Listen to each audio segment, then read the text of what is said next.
Let's begin with the first element in the oxygen group, the smallest, tasteless, odorless, colorless element that is oxygen. First, the basics. Oxygen is a highly reactive non-metal element. It is the most abundant element by mass in both Earth and the human body. Oxygen creates very strong bonds, but oddly enough, it cannot bond with 4 or more elements due to its small size. The most abundant source of oxygen is from plants undergoing photosynthesis, releasing oxygen for the terrestrial life to breathe. Oxygen is used for many purposes, from cutting metal to as much as energy generation. Used also in manufacturing steel, iron, and other chemicals. Oxygen is very widely used in the medical field, as treatments and as life support. Not only do we breathe in oxygen, but we drink it as well, as it is found in water. But of all the uses of oxygen, its most important must be its life-sustaining abilities, allowing us people, animals, and plants to survive. Well, there are medical and non-medical uses for oxygen. Medically, oxygen is known to promote healing. So, methodologies and procedures are now being used to expose dead or dying tissue to extra amounts of oxygen to promote healing. Wounds that won't heal today are usually given a trial of oxygen hyperaeration to promote healing. Oxygen is also useful in killing some forms of very dangerous bacteria. Some very dangerous bacteria are poisoned by oxygen. So whenever we have those, when we suspect infections from those kinds of bacteria, exposure to extra amounts of oxygen would help in killing them. Oxygen is also known to promote growth of new blood vessels around tissues. So tissue, transplant tissue, wounded tissue, dead or dying tissue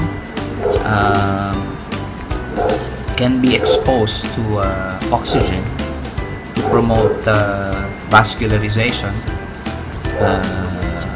and health. Non-medically, oxygen's primary use is in the field of engineering. I believe is in the area of combustion. Fire is composed of 3 components: the heat, fuel, and oxygen. So, oxygen is important in the building of fire because either one of the components that is missing, there will be no fire. Because oxygen is one of the components in the triangle of fire. If there is no oxygen, there will be no fire. So oxygen is important because it is the oxidizing agent in the combustion process. Although exposure to excessive amounts of oxygen for a long period of time can cause damage to the lungs, it can also blind babies at higher amounts, thus the discontinuation of oxygen incubation. If we are overexposed to oxygen and they happen to be or to outnumber our capacity to produce superoxide dismutase, then we might have a catastrophic chain of events caused by cellular change. Sulfur, the next in the oxygen group, has been known since ancient times and is the 16th most abundant element in the Earth's crust. To make sure you know what we're talking about, sulfur is soft, pale yellow, nearly odorless, tasteless, brittle, and solid at room temperature. It is insoluble in water but soluble in carbon disulfide. It can react as either an oxidant or a reducing agent and exists in a variety of forms, including elemental sulfur, sulfides, sulfates, and organosulfur compounds. If ever you want to find sulfur, it is found naturally in areas around hot springs and in volcanic regions. It is also widely found in nature as iron sulfide, lead sulfide, calcium sulfate, Epsom salts, and many other minerals. It can be recovered commercially from underground deposits wherein superheated water and steam are pumped underground and melt the sulfur, allowing it to be pumped to the surface. This is called the flash process.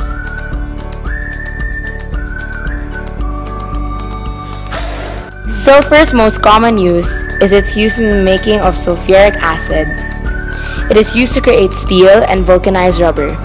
Sulfuric acid is the industrialized world's #1 bulk chemical required in large quantities in lead-acid batteries for automotive use. Because sulfur is keratolytic, it is used in most medications for unwanted bacteria and fungi, such as anti-dandruff and acne treatments, and as fungicide to protect grapes and strawberries.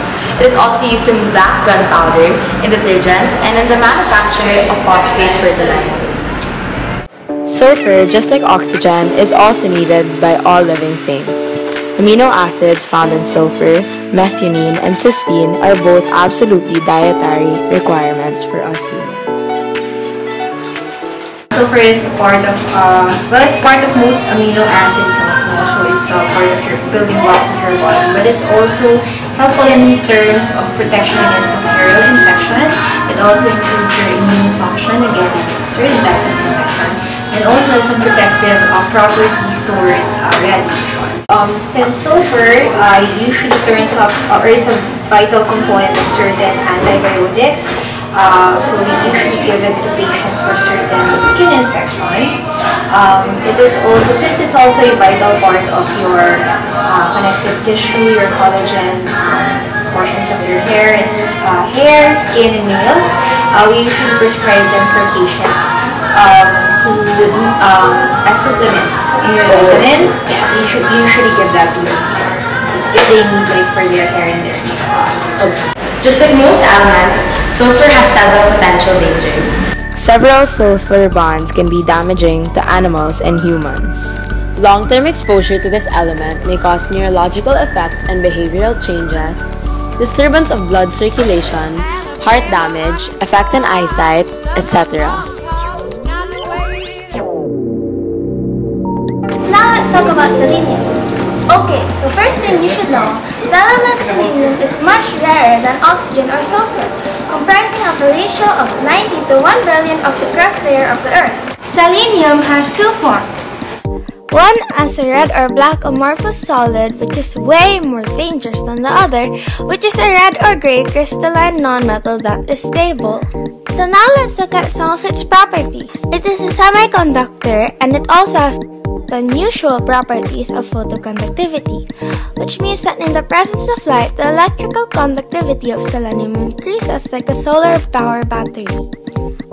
As for where it comes from, it is rarely found pure or uncombined with native sulfur, but is often found combined or bonded with heavy metals such as copper, mercury, lead, or silver in a few minerals.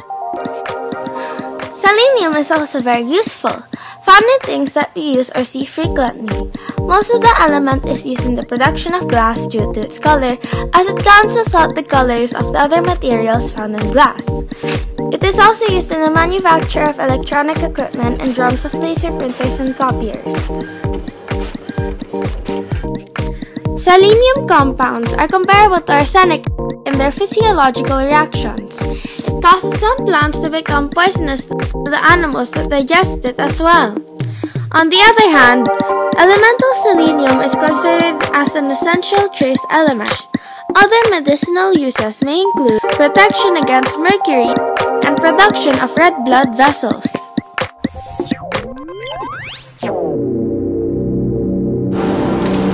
Now let's talk about the fourth element in the family 6A of the periodic table, the very rarely pure-seen metalloid tellurium. Tellurium is a brittle, mildly toxic, rare silver-white metalloid which kinda looks like tin. Tellurium is a very rare element, that is why you can rarely see a pure tellurium metalloid.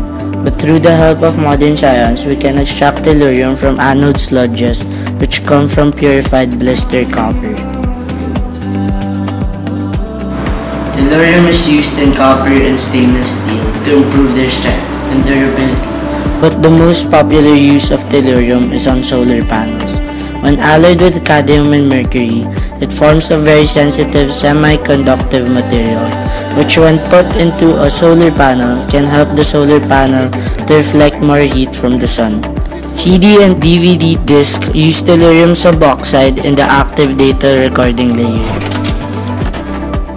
Tellurium is very helpful to the modern world, but there are still dangers with this element. Tellurium is toxic and can disturb the development of a fetus. Also, inhalation of small quantities of this element can cause garlic-smelling breath. Short-term exposure to this element can cause abdominal pain, constipation, and vomiting.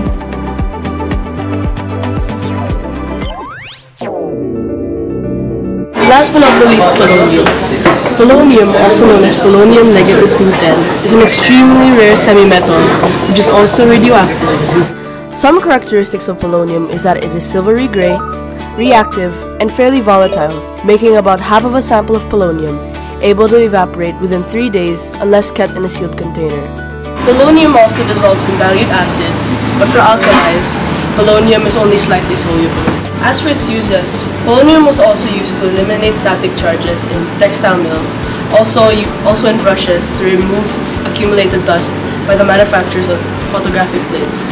Polonium is now used as a source of alpha radiation for researching purposes. Polonium is alloyed with beryllium. It can also act as a portable source of neutron. Polonium is also used in tobacco.